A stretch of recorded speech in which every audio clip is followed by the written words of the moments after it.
Olá, irmãos, graça e paz a todos. Peço que você, por gentileza, abra sua Bíblia comigo no Evangelho de João.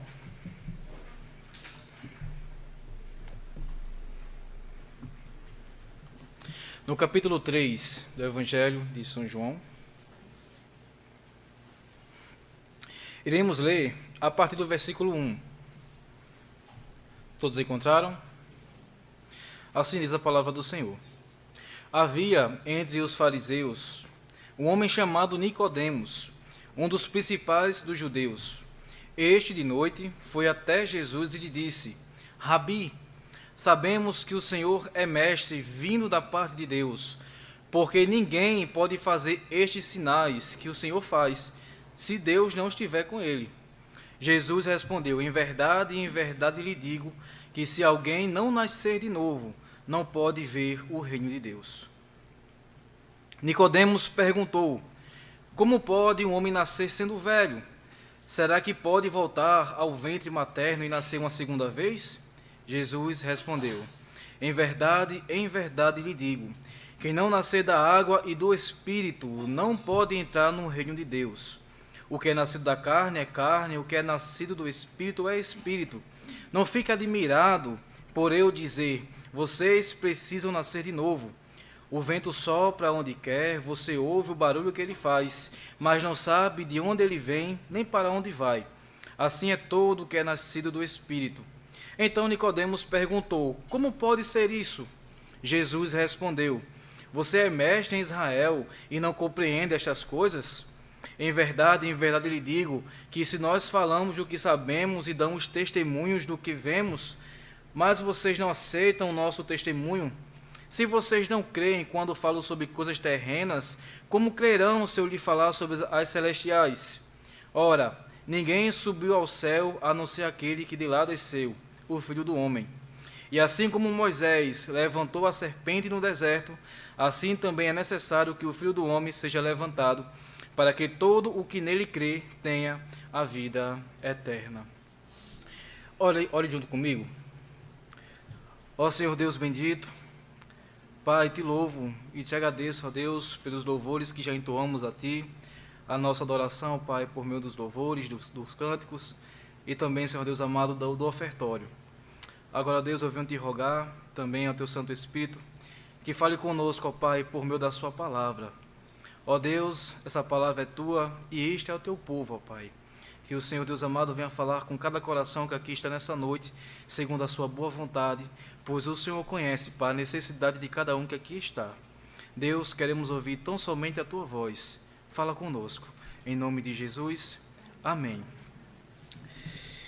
Imagine, e aqui eu vou querer que vocês façam um breve exercício, mas imagine que você indo ao médico para tratar de uma dor ou um problema, por exemplo, e você passa por alguns exames, e quando chega os resultados dos exames, você acaba descobrindo que é uma doença bem pior do que você imaginava. Isso aconteceu em 2018 com Dona Maura, moradora de Campinas, em São Paulo. Dona Maura descobriu que desde cedo tinha a doença de Chagas, e após passar por várias situações de falta de ar, desmaios e cansaço, por exemplo, aos 20 anos de idade, ela precisou receber um marca-passo que a acompanhou por durante 18 anos.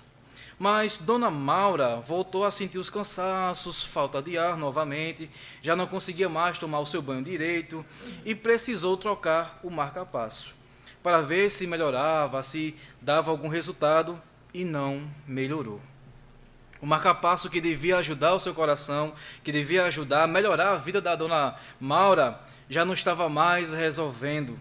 E ela teve que ficar internada para fazer alguns exames e acompanhamento médico. Os médicos tentaram de tudo, se esforçaram para achar a solução e até tentaram alterar o marca-passo, mas infelizmente o cansaço, a falta de ar de Dona Maura não melhorava. E diante desse quadro gravíssimo, os médicos informaram que a Dona Maura precisava de transplante de coração e a colocaram na fila do SUS. Queridos, talvez você tenha vindo aqui nesta noite tentando sanar um problema particular seu. Talvez um problema de saúde que você veio entregar nas mãos do Senhor, pedir a cura. Ou talvez você veio entregar nas mãos de Deus uma causa judicial, por exemplo. Um problema em casa com o pai, com a mãe, com os filhos, quem sabe. Você pode até ter vindo buscar certas respostas objetivas da parte de Deus, pelo aquele problema que está tirando a sua paz, que está tirando o seu sono. Mas nessa noite iremos examinar à luz das Escrituras, com o intuito de enxergar como anda o seu coração, como anda o nosso coração diante de Deus. E como um bom médico que se preze, que sempre inicia suas consultas com várias perguntas, aqui eu vou fazer a primeira pergunta. Você já nasceu de novo? Irmãos, o texto que nós lemos é conhecido por todos os cristãos do mundo. E se tem um versículo que é amado, por tantos os crentes como também os descrentes, é o versículo 16 do capítulo 3.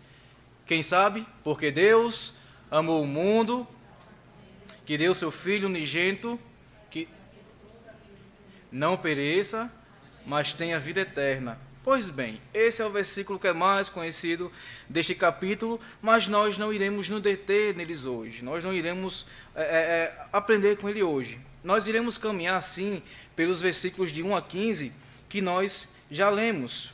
Os versículos, irmãos, de 1 a 15, narra o diálogo entre Nicodemos e o nosso Senhor. Diálogo que o próprio Jesus, ele lança a luz de forma direta, sobre a missão do Filho de Deus, a missão do Cristo, e revela isso a um fariseu. Isso porque nos capítulos anteriores, por exemplo, apenas João Batista está dando testemunho, afirmando que o nosso Senhor é o Cordeiro de Deus que tira o pecado do mundo, no capítulo 2, no versículo 29. E aqui nós temos de uma forma muito clara o Senhor Jesus se revelando de uma forma bem particular e também de forma bem direta para alguém que não era dos seus discípulos. Mas quem era Nicodemos?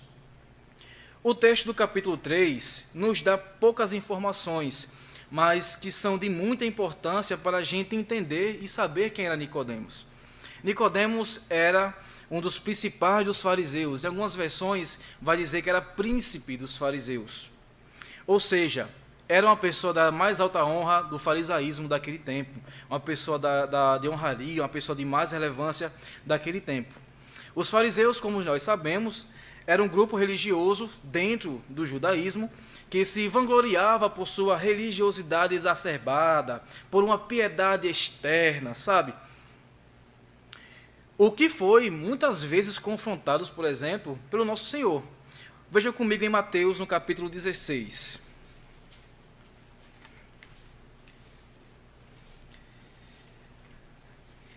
Mateus 16, no versículo 6, diz o seguinte: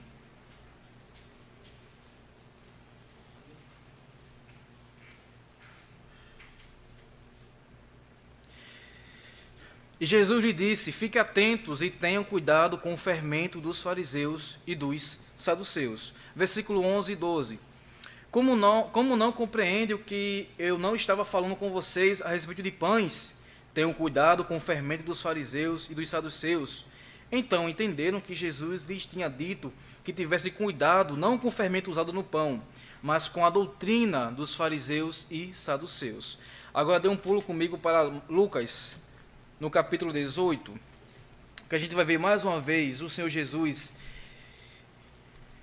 enfrentando ali, na verdade, de forma bem direta e incisiva, os fariseus. A partir do versículo 9.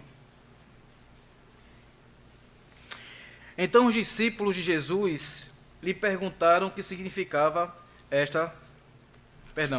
18. Estava lendo errado.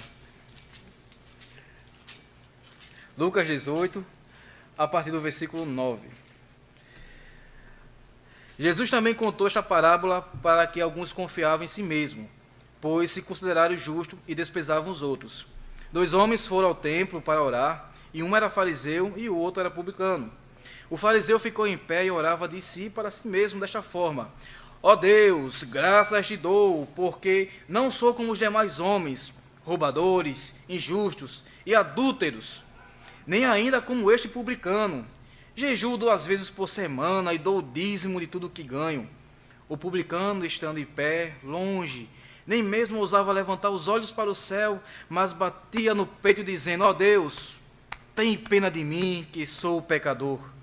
Digo a vocês que este que desceu justificado para a sua casa, e não aquele, porque todo o que se exalta será humilhado, mas o que se humilha será exaltado. Apenas nesses duas passagens nós vemos claramente, né, o perfil do fariseu. A gente vê que o fariseu ele é apegado a externar ali a sua religiosidade, e também o farisaísmo era conhecido por acrescentar cargas demais na lei. E aqui eu vou abrir um parêntese, irmãos. Ao contrário do que muitos pensam hoje em dia, fariseu não é sinônimo de hipócrita, tá? O Senhor Jesus condenou sim alguns fariseus, especialmente aqueles que o queriam matar, como a gente acabou de ver aqui. Porém, os fariseus, eles amavam o estudo das Escrituras, né? No caso da lei e dos profetas. E alguns, de fato, foram fariseus piedosos, como Nicodemos, como nós estamos vendo, como Paulo, Gamaliel também. Então, quando alguém tentar associar os fariseus como hipócritas, você já sabe que essa pessoa está cometendo um erro teológico. Gravíssimo, certo? Fechando aqui esse parêntese. Então, irmãos, os fariseus deixaram que a sua religiosidade extremista falasse mais alto. Para você ter ideia, os fariseus tinham cerca de 613 preceitos, 365 proibições e 248 mandamentos. E o que falar, por exemplo, das leis absurdas que eles acrescentaram a respeito do Shabat? Como, por exemplo, uma mulher, no dia de sábado, não deveria olhar-se no espelho, pois poderia ver um cabelo grisalho e tentar arrancá-lo. Isso seria um trabalho. Já não podia. Ou então, uma pessoa poderia engolir vinagre no sábado como remédio para a sua garganta, mas jamais poderia fazer gargarejo, pois estaria fazendo esforço. Isso também era trabalho. Talvez o máximo de exagero que a gente chega a ver era a regra do ovo. O ovo, que era posto por uma galinha no sábado, poderia ser comido, desde que ficasse provado que a pessoa planejava matar aquela galinha. Aí fica na dúvida: como ovo ou não como ovo? Não, eu tinha que matar, então eu vou ter que comer o ovo. E para provar que você realmente ia matar a galinha? Então, para a gente ter essa visão de como é que era o sistema dos fariseus, e aqui são apenas algumas leis, tá, absurdas que a gente vê ao estudar a história dos fariseus. Essas leis que até mesmo sem sentido, né, como eu falei agora a respeito do ovo da galinha, e foram acrescentadas pelos fariseus. E essa lei que foi denunciada por Jesus como o fermento dos fariseus, como nós já lemos em Lucas, por exemplo, e Mateus.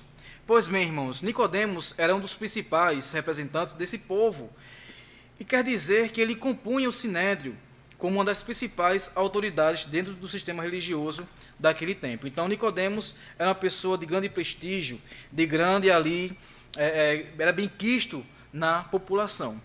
E, sabendo agora quem era Nicodemos, uma coisa que nos chama bastante atenção, isso também nos leva a entender porque Nicodemos foi procurar o Senhor Jesus à noite. No versículo 2, a parte A, nos informa o seguinte: este, Nicodemos, de noite foi até Jesus.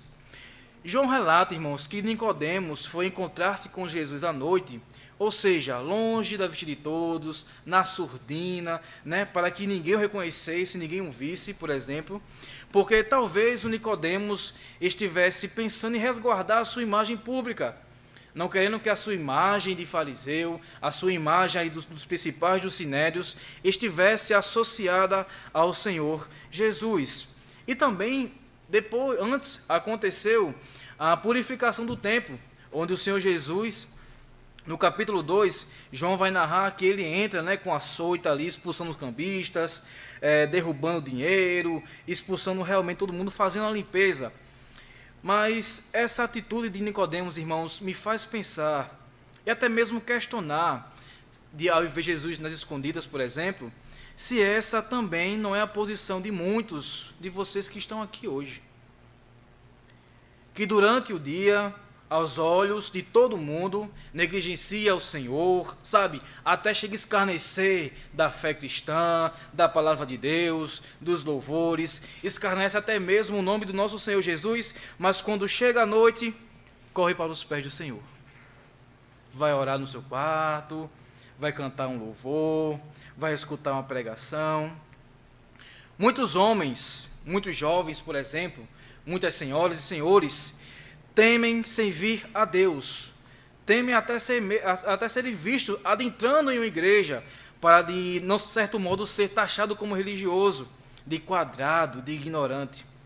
Muitas pessoas têm até uma certa simpatia com a igreja, gosta de bons louvores, por exemplo, de boas pregações, e alguns até, de certo modo, creem de fato em nosso Senhor, mas para não ficar feio para ele em seu convívio social, para não ficar feio para ele nas suas amizades, por exemplo, ele prefere buscar a Deus apenas em seu coração em secreto, ou então no seu quarto, onde ninguém vê, com medo de ganhar o desprezo da sociedade. E aqui eu pergunto a vocês, esse medo de ter a sua imagem associada ao nosso Senhor faz parte da sua vida? Você teme ser chamado de crente? Porque cristão é um termo muito amplo, né? Todo mundo hoje fala que é cristão. Mas crente, protestante, você gosta de ser chamado de protestante, de crente? Ou você é crente 007, que ninguém sabe, camuflado, só no seu coração? Não, só basta eu e Deus saber que eu sou crente. Qual é o medo que você tem de ser taxado de crente, de se identificar como crente, de realmente falar, eu sou crente, eu sirvo ao Senhor? Você preza mais pelas suas amizades ou pela sua identidade cristã, que está associada ao nosso Senhor? E com isso, irmãos, chegamos ao nosso primeiro ponto. Em primeiro lugar, o fato de reconhecer Jesus como enviado de Deus não é o suficiente para a salvação. Observe comigo a parte B do versículo 2.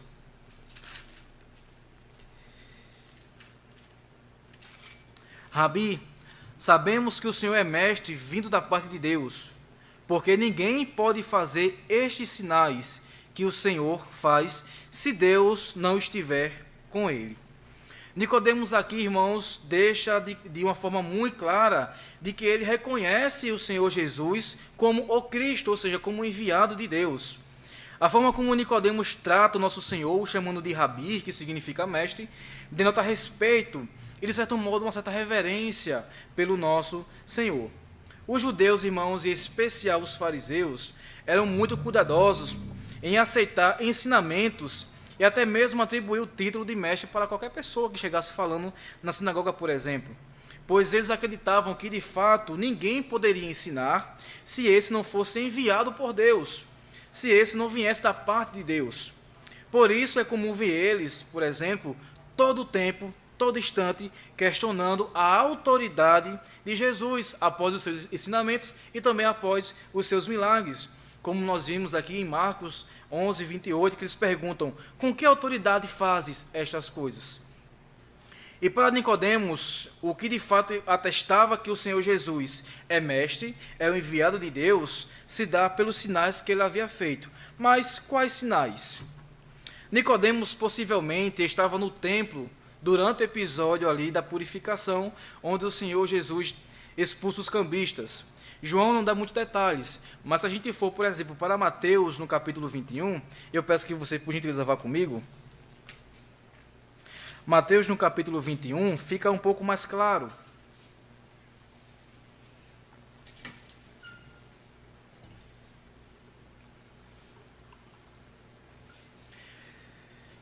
A partir do versículo 12. Jesus entrou no templo e expulsou todos os que ali vendiam e compravam. Derrubou as mesas dos cambistas e as cadeiras do que vendiam pombas. e disse-lhe: está escrito, a minha casa será chamada casa de oração, mas vocês estão fazendo dela um covil de salteadores. Cegos e coxos se aproximaram de Jesus no templo e ele os curou. Mas quando os principais sacerdotes e os escribas viram as maravilhas que Jesus fazia e as crianças que lhe gritavam no templo, Hosana ao filho de Davi, ficaram indignados e perguntaram a Jesus: você está ouvindo o que estão dizendo?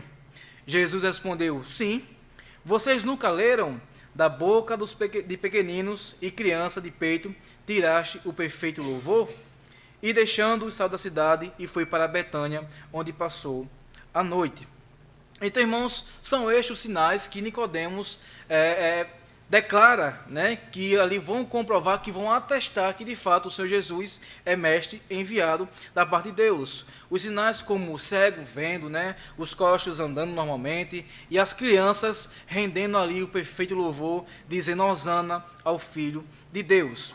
Então, mediante a estes sinais, e também como o testemunho de João Batista, né, e também os relatos das bodas de Caná, Nicodemos chega à assertiva conclusão de que os sinais que Jesus fazia vinham do próprio Deus e que Deus verdadeiramente estava com ele. Mas, de fato, irmãos, reconhecer Jesus como o Cristo não é o suficiente para a salvação. Há tantas pessoas pelo mundo que creem no nascimento virginal de Jesus, que creem que ele fez milagres e faz milagre até hoje, até creem na sua ressurreição, mas isso não é o suficiente para a salvação. Mas por quê? Porque é um sério problema na humanidade que está arraigado ao seu coração. Há uma doença genética chamada pecado moral. E essa doença, irmãos, herdamos de Adão. E como Paulo vai dizer aos Romanos no capítulo 5, versículo 12, portanto, assim como por um só homem entrou o pecado no mundo, e pelo pecado veio a morte, assim também a morte passou a toda a humanidade, porque todos pecaram. Amigo, o fato de você crer em Jesus Cristo, reconhecer o seu senhorio, não é suficiente para te salvar. Não é o meio para te salvar. Os sinais de Jesus que Jesus deu, por exemplo, foram e são insuficientes para a salvação do homem, de qualquer pessoa. Porque se for suficiente, por exemplo, todos aqueles que viram o sinal de Jesus seriam salvos, incluindo quem? Os fariseus, saduceus, escribas e até mesmo o próprio Judas, que, veja, andou com o Senhor, ceiou com o Senhor, participou dos milagres e ainda assim não foi o suficiente para o salvar. E quem aqui não lembra, por exemplo, da crucificação, os sacerdotes e também escribas escarnecendo do Senhor, dizendo: dá-nos o sinal, desce da cruz, aí nós convertemos a ti. Veja, se não se converteu muito antes aos verem os coxos andando, o cego enxergando, o surdo ouvindo, Jesus curando, Jesus salvando, será que meros sinais é suficiente para salvar alguém? É claro que não, irmãos. Mas isso aqui não é o problema do sinal, não. O sinal aqui não é nenhum problema. O problema está no coração do homem, que é caído, que é morto, que é podre. Muitos no passado, por exemplo, viram sim os sinais de Deus. O que falar, por exemplo, do povo de Israel, né? Que andou com o Senhor ali guiado pela coluna de fogo. Muitos chegaram até a ouvir a voz do Senhor por meio dos trovões, não é assim? Mas na primeira oportunidade que tiveram, revelaram a natureza do seu coração caído e pecaminoso. Observe comigo lá em Êxodo, no capítulo 32.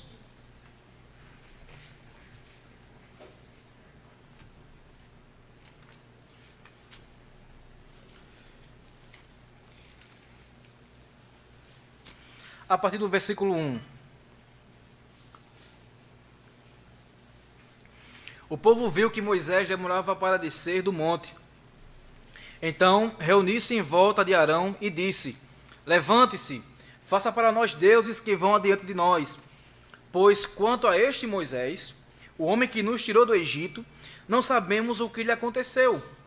Arão respondeu: tirem as argolas de ouro das orelhas das suas mulheres, de seus filhos e de suas filhas, tragam para mim.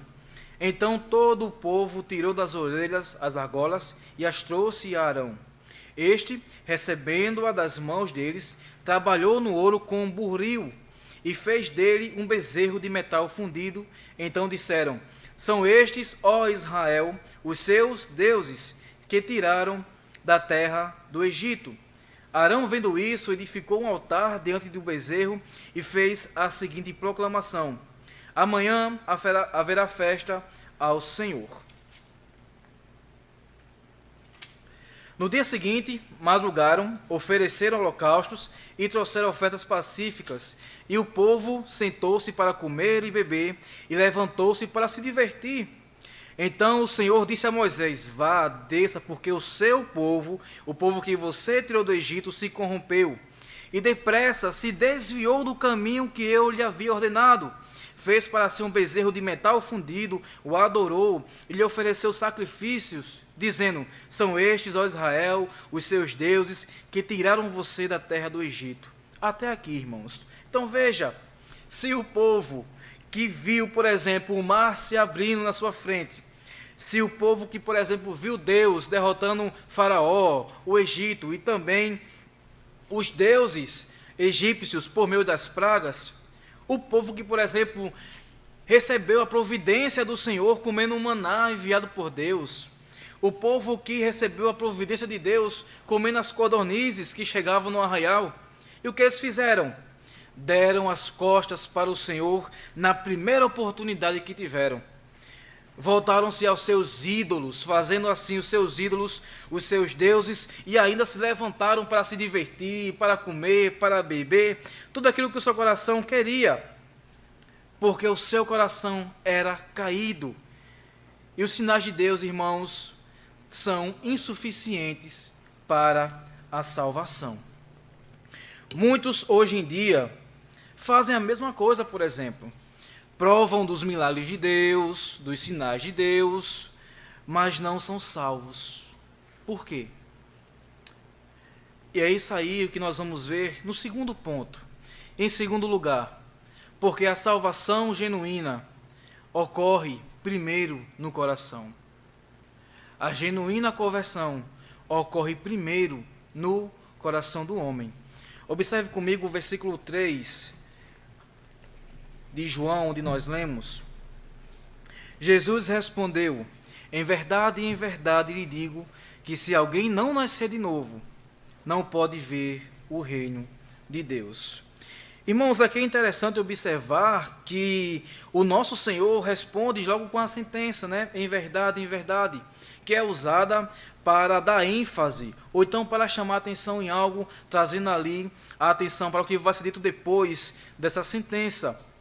E ao proferir, por exemplo, essa sentença, Jesus conquistou captar a atenção de Nicodemos, para proferir a verdade essencial, que se alguém não nascer de novo, não pode ver o reino de Deus.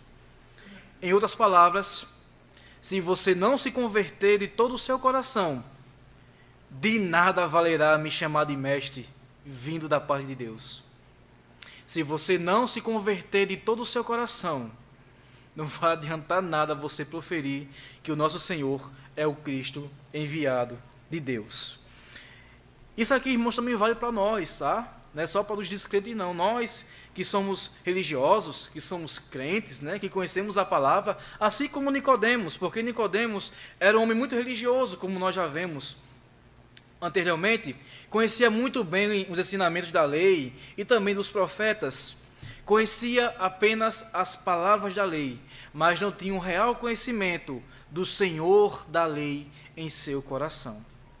Isso nos leva, irmãos, a refletir muito, pois em nossos dias há muitos homens que professam fé em Cristo Jesus, mas não o conhecem em seus corações.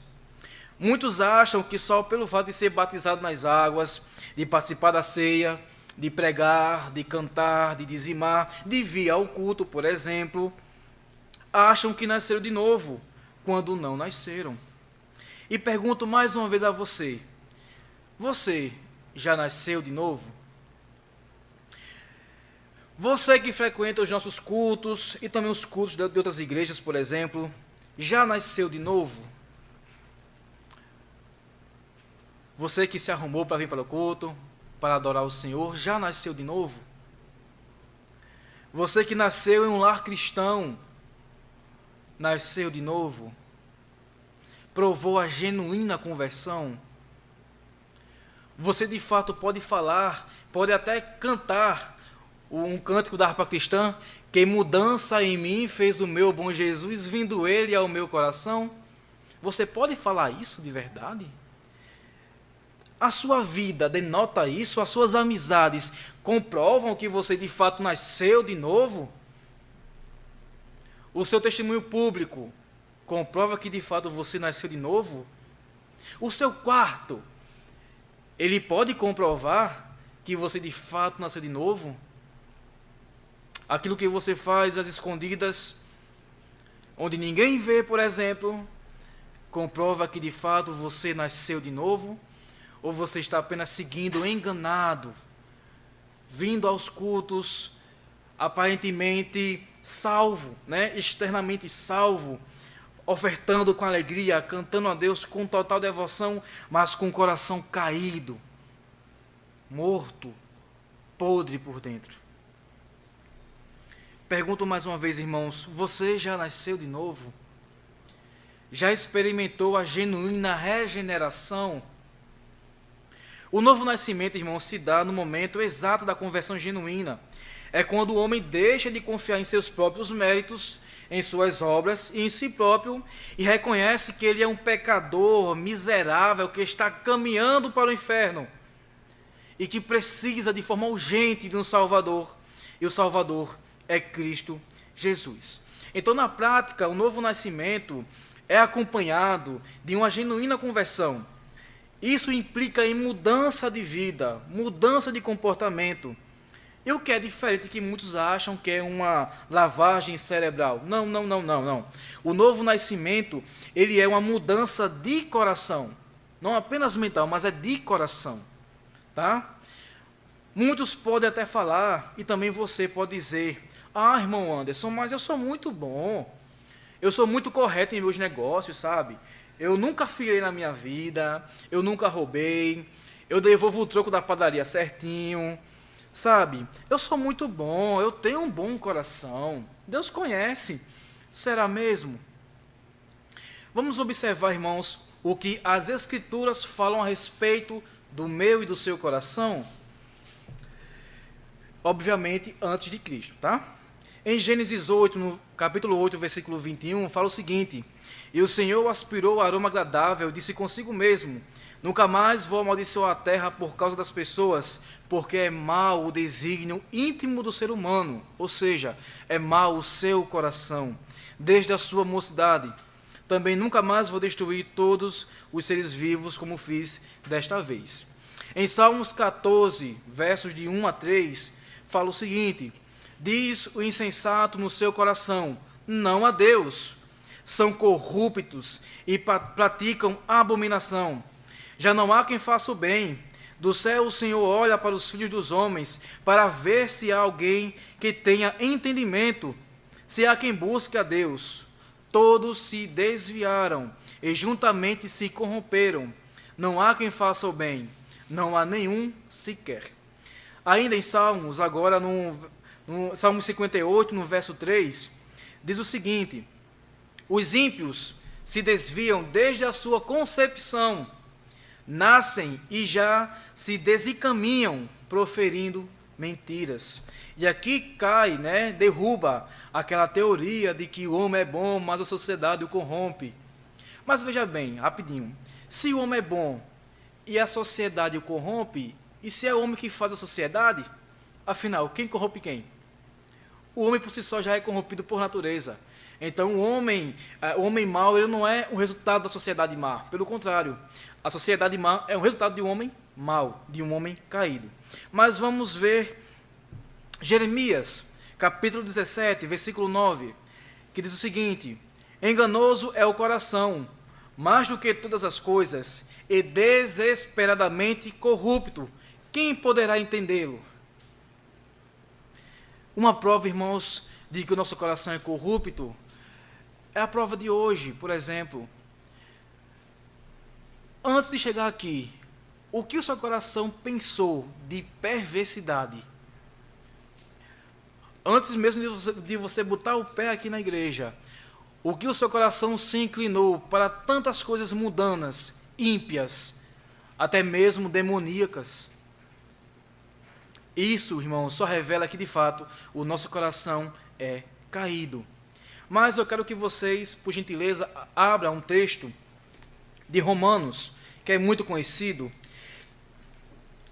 e nós vamos ver agora o retrato do que é o homem caído, do que é o coração do homem.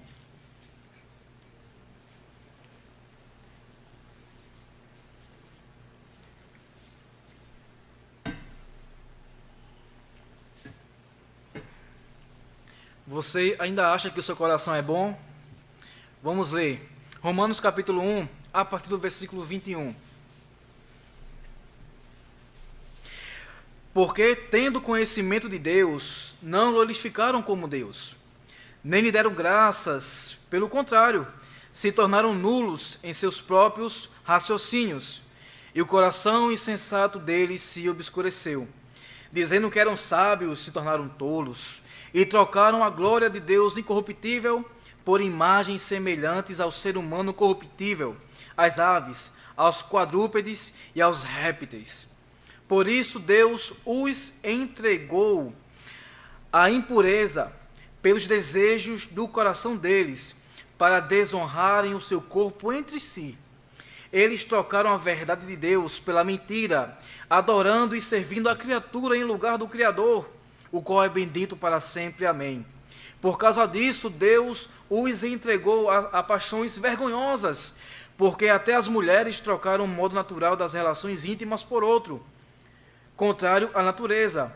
Da mesma forma também os homens, deixando o contato natural de mulher, se inflamaram mutuamente em sua sensualidade, cometendo indecência, homens com homens, e recebendo em si mesmo a merecida punição do seu erro.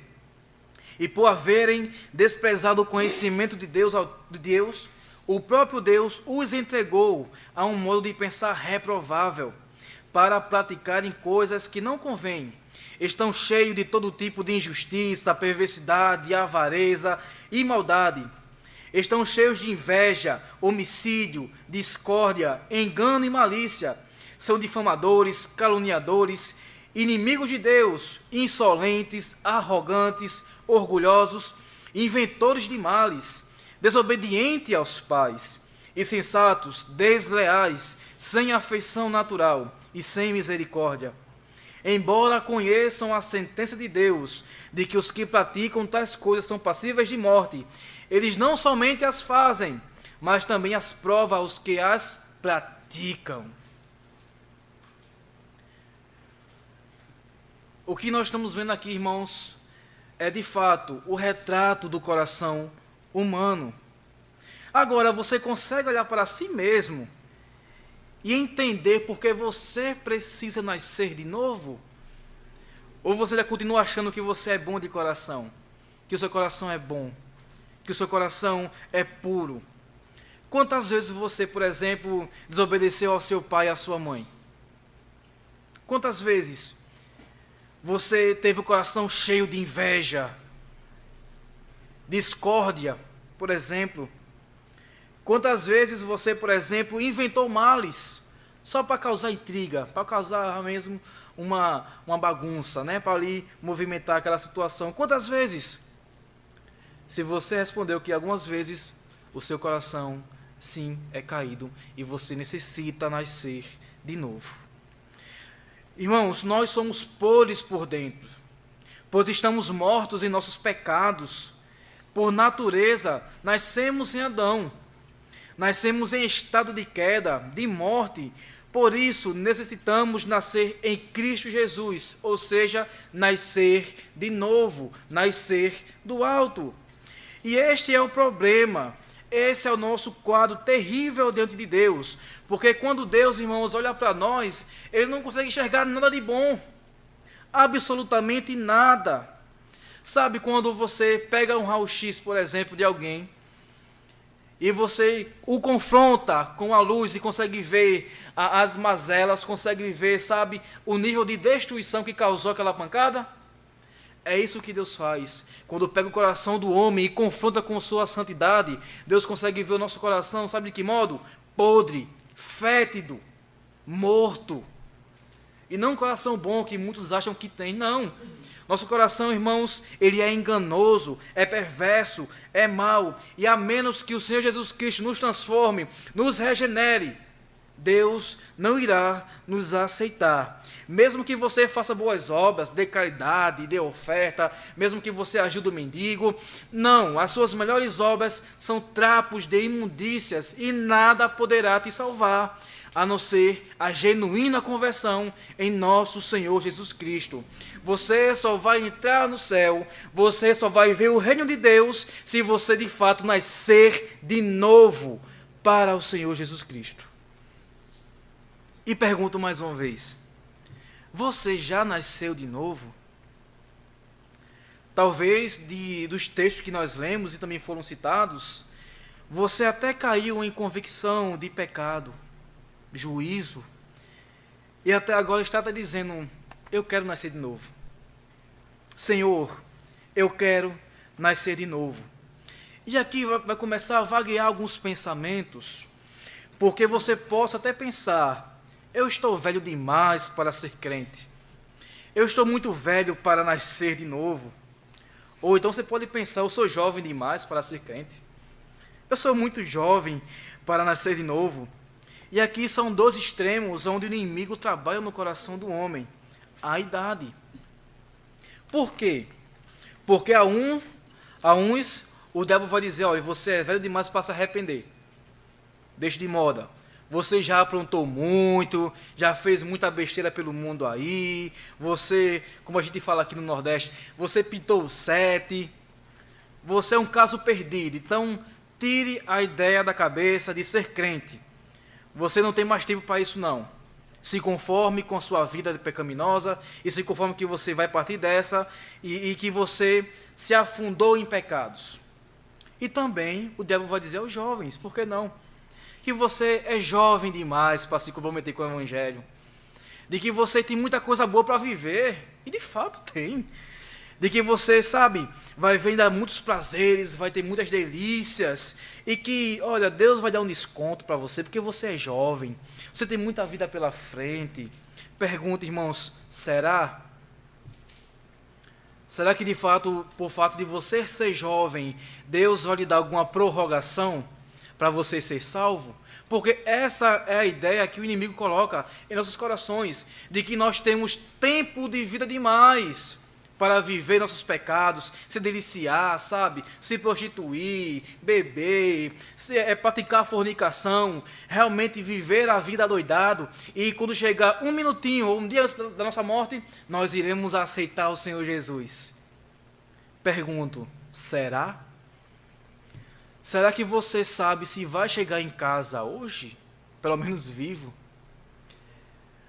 Será que você vai conseguir chegar até o fim do culto vivo? E pergunto mais uma vez, você nasceu de novo? Irmãos, o diabo é perito em adocicar venenos mortais. Enquanto a uns ele mostra toda a beleza do mundo, as delícias do mundo, o encanto do mundo, os prazeres do mundo, e coloca em seu coração a vergonha do Evangelho, a vergonha, sabe, de falar para os seus amigos de trabalho que é cristão, para os seus amigos de escola que é cristão, com medo de ser, sabe, rechaçado daquele meio. E geralmente vem a pergunta, mas o que eles irão pensar se eu falar que eu sou crente? O que meu amigo vai pensar? O que meu professor vai pensar se eu falar que eu sou crente? Ai, meu Deus, quanta vergonha. A outros também ele mostra, o diabo vai mostrar também o contrário. Vai mostrar o seguinte, olha, você viveu em pecados. Ele vai apontar e vai dar nome, sabe, a cada um dos seus pecados, aos dias que você cometeu todos os pecados, e vai colocar o pavor da morte espiritual no seu coração. E a pergunta, mais uma vez, que vem na mente desse homem é, mas o que eles vão pensar. É logo eu que vivia noitadas e noitadas e farrando. Se eu falar que agora eu sou crente, o que eles vão pensar de mim? Que eu sou fraco, que eu sou falho, que eu me rendi a uma religião. Logo eu que antigamente massacrava os crentes, detestava os crentes, logo eu me tornando um, o que minha família vai pensar? O que os meus filhos irão pensar disso? E com isso, irmãos, nós temos o terceiro e último ponto. Em terceiro lugar, o Senhor é poderoso para salvar e transformar pecadores. Se você está aqui com esse pensamento de o que eles vão pensar de mim, o que eu vou dizer, por exemplo, quando eu chegar em casa e dizer: "Maninha, sou crente"? O Senhor Jesus é perito em transformar corações caídos em corações puros e santos. Que o nosso estado de queda, irmãos, e de ruína, nós sabemos disso, nós vimos de forma bíblica que nosso coração realmente é podre, é caído, é mau, e nós estamos nessa situação fora de Cristo. A história, irmãos, da humanidade seria muito infeliz, confesso a vocês, se João, por exemplo, parasse no versículo 13. Se João só continuasse aqui no versículo 13, no capítulo 3, né? Ora, ninguém subiu ao céu, a não ser aquele que de lá desceu, o Filho do Homem. O homem não teria nenhuma esperança. Seria muito triste, seria muito amargo a nossa história. Se João parasse aqui, por exemplo, nós não teríamos esperança. Assim como eu, de propósito, parei de falar a história da Dona Maura. Lembra da Dona Maura, do começo da mensagem? Pois bem, Dona Maura foi informada, né, eu falei a vocês, que ela precisava de quê? De um transplante de coração, não é isso? E que seu nome iria para a fila de doação de órgãos. Mas o que eles não contavam é que a solução viria tão rápido. Observe, por exemplo, o que diz a própria Dona Maura. Abre parênteses. Deram notícia, era tarde de quinta-feira, e no outro dia, 5 da manhã, me avisaram que o coração estava a caminho. Fiz o transplante e no outro dia, no sábado, estava sentada na poltrona. E ela afirma: Deus é bom demais. E eu concordo plenamente com Dona Maura, não tenho dúvida disso. Deus é bom demais. Não só pelo fato, né, do transplante ter dado certo, inclusive é o transplante mais rápido do Brasil, até mesmo do que o de Faustão. Foi em menos de 24 horas o transplante dela. Mas sim pelo fato dele ter providenciado o nosso transplante de coração. A nossa salvação em Cristo Jesus. Irmãos, Deus é muito bom, graças a Deus, porque nós não precisamos esperar por tanto tempo por um coração novo, um coração regenerado. Não precisamos de muito tempo para nascer de novo. Pois aquele que é perito em remover corações mortos, petrificados, sujo, e dar um coração de carne, limpo, transformado, transbordante de águas vivas, já veio, pagou o preço que era necessário por nós e hoje nos dá de forma gratuita um novo coração. Um coração transformado, um coração limpo, um coração regenerado. E agora o meu coração, o meu novo coração, já não pulsa mais pelas coisas do mundo, pelos prazeres do mundo. O meu coração já não mais bombeia, por exemplo, para a minha mente, pecados, vícios. Ele já não mais bombeia a prostituição, já não mais bombeia a fornicação, já não mais bombeia os roubos, adultérios, mentiras, idolatrias. Por quê?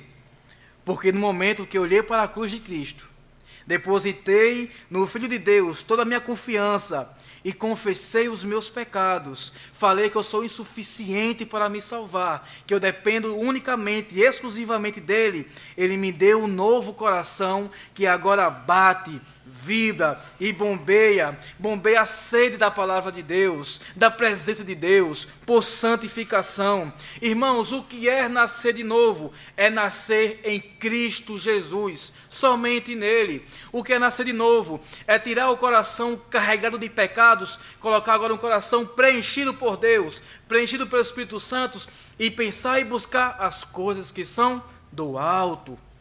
Isso é nascer de novo. E como está seu coração nessa noite? Como está o seu coração nesse momento? E mais uma vez eu faço a pergunta: você já nasceu de novo? Você pode cantar com propriedade e dizer: Cristo me amou e me livrou, o seu imenso amor me transformou. Foi seu poder, o seu querer, sim, Cristo o Salvador me transformou. Como nós cantamos, nosso cantor cristão 46. Amigo, você que ainda não nasceu de novo, você que ouviu essa mensagem, reconheceu o seu estado de queda, de miséria, olhe para a cruz de Cristo. Mas não só olhe, corra para a cruz de Cristo. Olhe para Cristo que foi levantado no Calvário e clame: ó Senhor, dá-me um novo coração. Senhor, restaura-me, me regenera. Eu não quero mais pecar, eu não quero mais errar, eu não quero mais cair. Dá-me um coração segundo o teu coração. Me transforma por inteiro. Clame: ó Senhor, eu não quero mais pecar contra ti. Eu não quero ter mais vergonha do teu evangelho.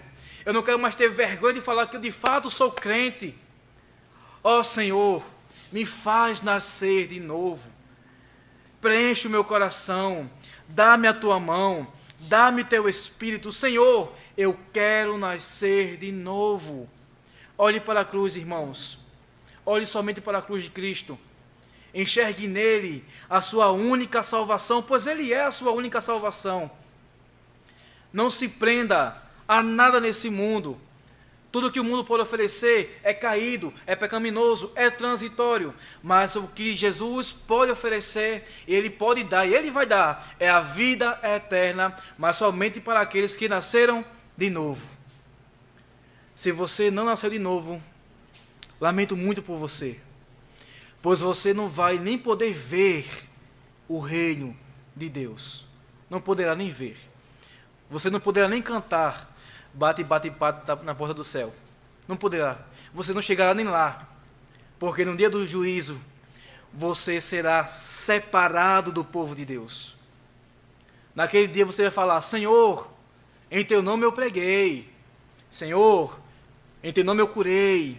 Expulsei demônios. Senhor, em teu nome eu fui atrás de vidas, dizimei. Mas se você não nasceu de novo, tudo isso será vão. E encerro mais uma vez com a pergunta: você já nasceu de novo?